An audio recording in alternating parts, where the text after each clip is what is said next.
You know what I was thinking, brothers? The only way you can really move forward, the only way you can quantum leap is you have to get in kamikaze mode. You have to get in kamikaze mode, and I'm sure y'all have heard that word. And if I was to define that word, I think they use it, or it might have even started from when, and I guess it was like World War II, man, when them pilots will find them little planes, man, and they're taking so many blows, so many rounds that they said, hey, you know what? Like I ain't gonna make it back. Like this plane is going down. So they would just turn the plane and go straight toward the enemy that was shooting at them, man. And say, hey, you know what? If I'm about to go out, everybody's going out with me, or as many as possible. You know what I'm saying? Like, you have to get in kamikaze mode. And what I'm really saying is, you gotta understand that all of us are on a mission. And at the end of the day, we all gonna die. At the end of the day, man, no matter what route we choose, no matter what plays we call, no matter what actions we take, bro, we all gonna die.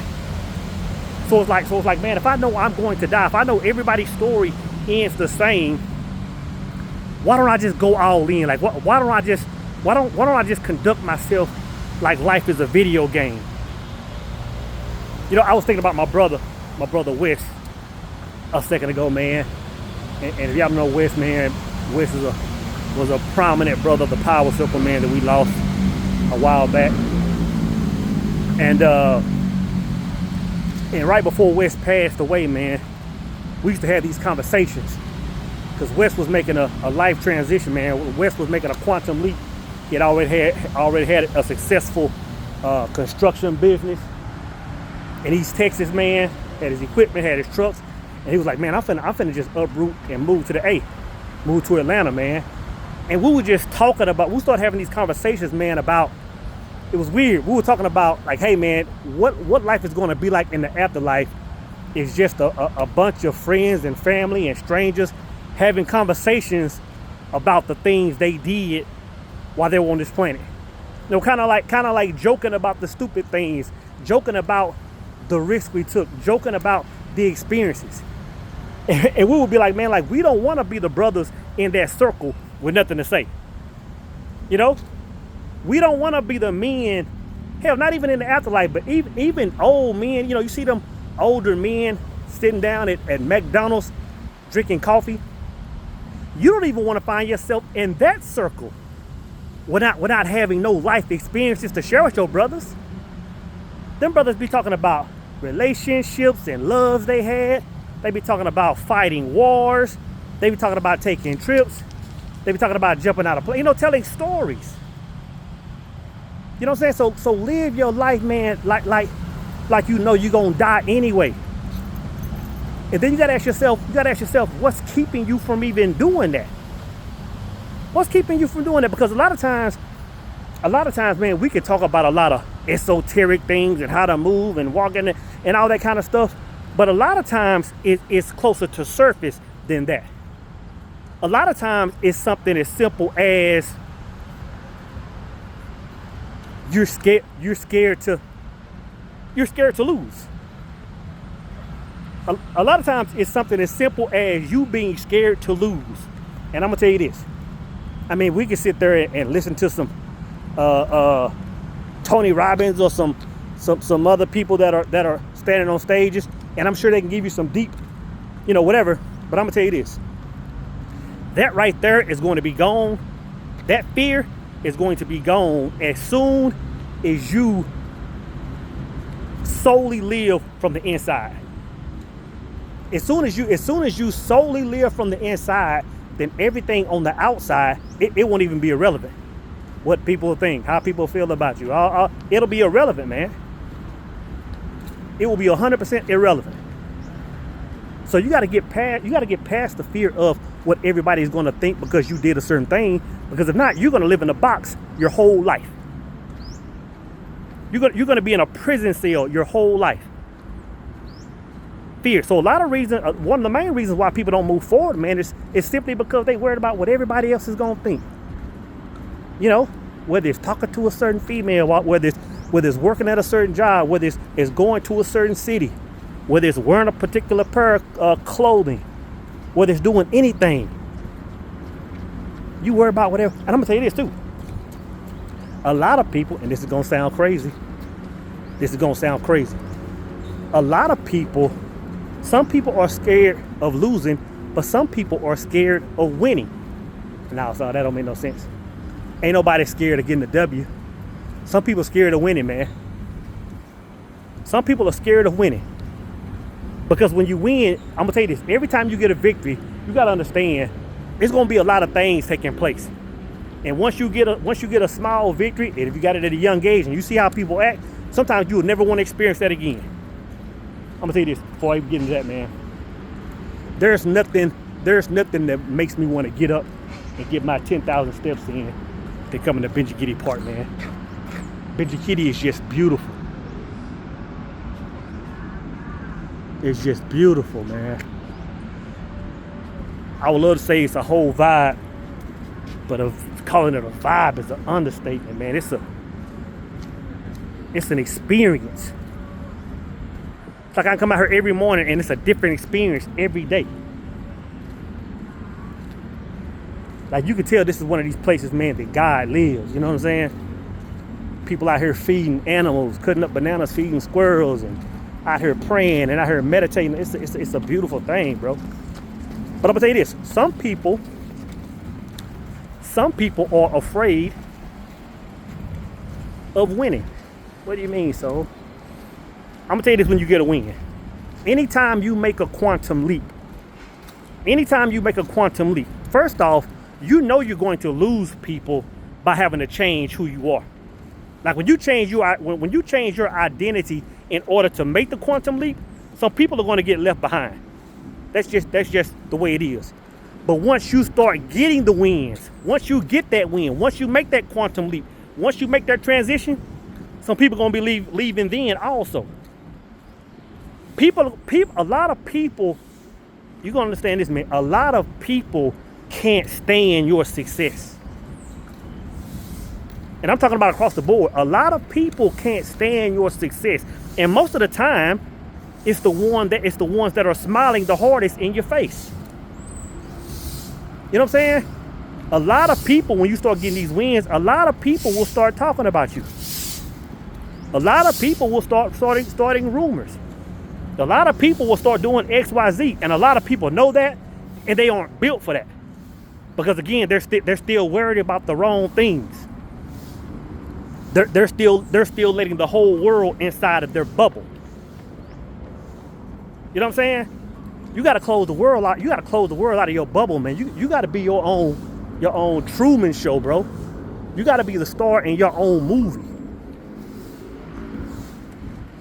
You know what I'm saying? And then too, man, you gotta believe, man. And when I say believe, I'm not just talking about believe when things are good. It's easy to believe, man, when the fridge is full, the car's full of gas, and the wife nails is dead. It's easy to believe then, man. But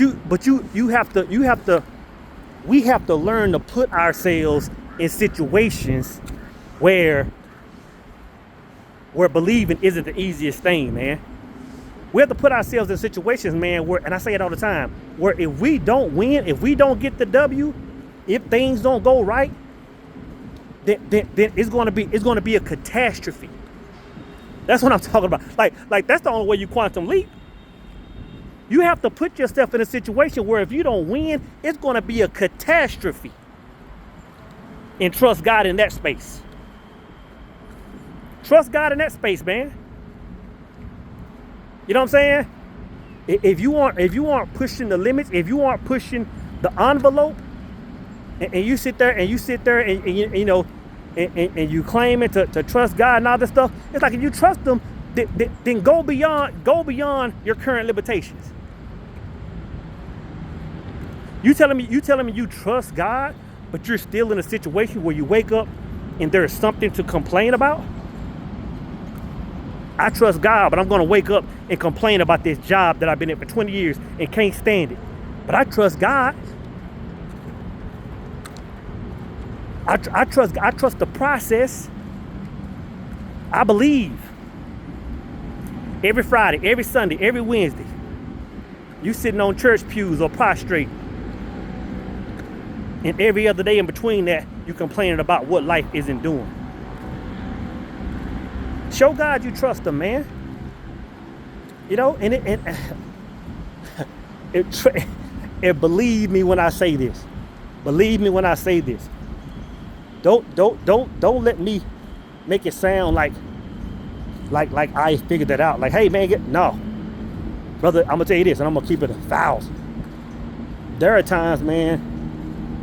There are times where I'm sitting in my sacred space. I'm sitting in my room. I'm sitting at a traffic light, and I'm trying to move a certain direction. I'm trying to accomplish a certain thing, and I'm doing the work. And when I say I'm doing the work, I'm doing the inner work. I'm doing the inner work. I'm walking in my I am. I'm matching that frequency on the outside. And there's some times when I'm moving like that and things still aren't panning out. You know what I'm saying? Not only just not panning out, there's some times where I'm doing everything by the quote unquote books. And my goal is actually running further away from. Let me give y'all another view, man. It's so beautiful out here, man. It's just so beautiful. And there are some times where not only are things stagnant, my goals are actually running the opposite direction. My money is actually going the opposite direction. My weight, my whatever is actually going the opposite direction, man. And I'm gonna tell you this. If you can learn to trust God in that space, your life will never be the same, man. And I know it's easier said than done, because there are some times where I'm in that space, man, and I'm having a conversation with God, like show me what I'm doing wrong. Like show me the way. There's some times I'm having some real conversations, man, with God, saying things that I would not dare say in the presence of another person, because that relationship is like that. But all I'm saying, man, is we have to be men. And I know some sisters to watch this channel, but we have to be men, you know. And me and my brothers in the power circle say this all the time. We have to be men that are leaving marks and moving forward. It ain't about impressing the world. It ain't about being the next MLK or JFK. It's about impressing and outworking the version you were yesterday. That's all it's about. Man, I wish I could sit here and tell you the victories that my brothers get, man. And my brothers are humble, man. Them brothers be getting magnificent wins. Them brothers be winning Grammys. Them brothers be getting corner office jobs. Them brothers be finding the perfect type wife. They be getting wins in life and just keep on cruising. Not even broadcasting, because it's life. Because it's life. You know what I'm saying? Like once we all learn the code of life, once we all got on one frequency, once we all agreed to do a certain thing, the third marriage is man. Y'all hear me say it all the time. Life just started happening, man. So, again, man, live your life in kamikaze mode. Live your life like at the end of the day, it doesn't matter. It doesn't matter what you got your win in. It doesn't matter where you took your L at. At the end of the day, it won't even matter when you're dead. Once we're gone, like we all, if we like nobody's getting out of this alive. You know what I'm saying? Nobody's getting out of this alive. And if we all know we're gonna end the same way, it's like once you're gone, all the stupid things you did will be irrelevant. All the risk you took will be irrelevant. So just focus, man. Focus on swinging for the fence, bro. Golly, focus on swinging for the fence. Because what you'll understand is what you'll understand is, if you're not pushing the envelope in it, if you're not swinging for the fence in that way, if you're not trying to not impress people, just impress the older version of you, you'll quickly understand, man, that you aren't even really living. You aren't even really living. Like you're just on the clock. You're just on the clock. It's like somebody going to work. Somebody go and clock in at Sears Roebuck, and all they do is walk around and breathe and observe and look at everybody else stock the shelves. Look at everybody else do what they're supposed to do and get the raises and get all the notoriety and do great things. But all they did was twiddle their thumbs and walk around the warehouse all day. You're just burning clock. Don't be one of these brothers, man, that's just alive burning clock, purposeless, no vision, no initiative, no faith.